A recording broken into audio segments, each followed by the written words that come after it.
দর্শক, জুলাই পদযাত্রায় এনসিপির আজকের দিনের যে আয়োজন, তাতে এই মুহূর্তে জাতীয় নাগরিক পার্টির আহ্বায়ক নাহিদ ইসলাম বক্তব্য রাখছেন। আমরা সরাসরি চলে যাচ্ছি মানুষের মুক্তির ইস্তিহার, চাঁদাবাজ মাফিয়া সিস্টেমের বিরুদ্ধে ইস্তিহার এবং জুলাই ঘোষণাপত্র আদায়ে আমরা ঐক্যবদ্ধ হচ্ছি।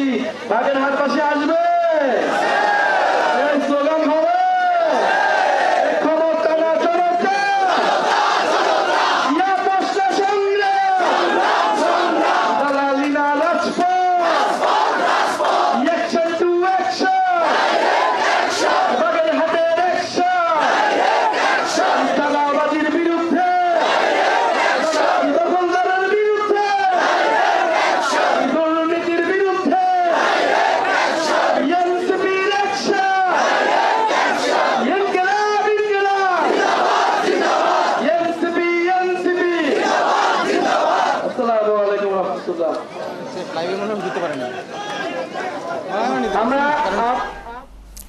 এনসিপির জুলাই পদযাত্রার আজকের দিনের কর্মসূচিতে এতক্ষণ সরাসরি যুক্ত ছিলাম আমরা।